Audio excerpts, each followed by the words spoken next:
Tennessee Valley Across the Table brings locals, often strangers with different views, together to have a conversation, not to debate issues, but to learn who we are as people. I'm Will Davis, and this series is inspired by StoryCorps and produced and edited by my honors students at the University of Tennessee at Chattanooga. This episode is by Mika Nelson. Tucker McClendon, former school board chairman, and Michelle Deardorff, department head of political science at the University of Tennessee at Chattanooga, talk about ongoing separation of partisanship and ideology. I can see how a lot of our elected officials fall down the rabbit hole that they do. When you want to do one thing, but you have an echo chamber saying, do this, do this, do this, you kind of scapegoat your values and your beliefs because you want to be liked, you want to be reelected. And that's just not how I did it. There's plenty of nights where I would go to a school board meeting and my phone's blowing up or emails are blowing up, and you're like, this would be a whole lot easier if I just did this the other way. This is why we're in education, right?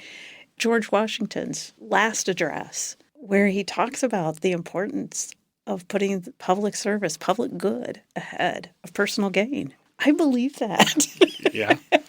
And so while I think the goal of reelection can be useful if you're using it to make sure you're representing the people, that's great. But when it becomes an end to itself and you're willing to betray the public for that end and betray the public good for that end, and even your own understanding of the public good for that end, that's, to me, when it becomes very hard and very complicated. Exactly. It's like you see, and particularly Republicans that say, I'm not running again, you almost see instantly like the weight lifted off their shoulder. Of course. And if you could have that across the table, across all political items, like the good that could come of that, it can be like it's reelection for a lot of people, and they don't care what they have to do.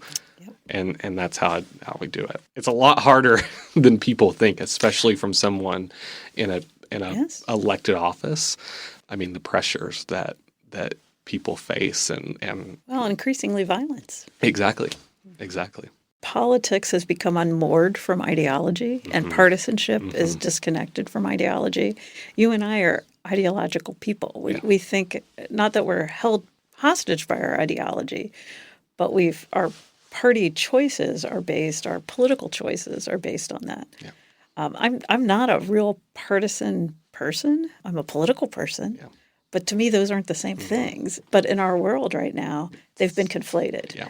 It makes democracy very complicated right now. It does. And it's never been easy to begin with. No. How do we change this when people haven't seen other alternatives, other ways of having meaningful dialogue and discussion? You know, I look at the students in my classroom who come from all over and they all come from their own echo chambers.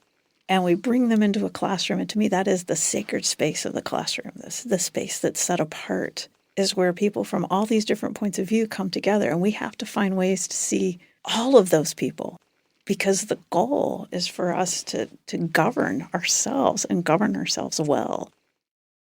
That was Michelle Deardorff and Tucker McClendon, and I am Mika Nelson, an honor student studying sociology at the University of Tennessee at Chattanooga. I produced this piece with help from Will Davis, my classmates in the UTC PodLab,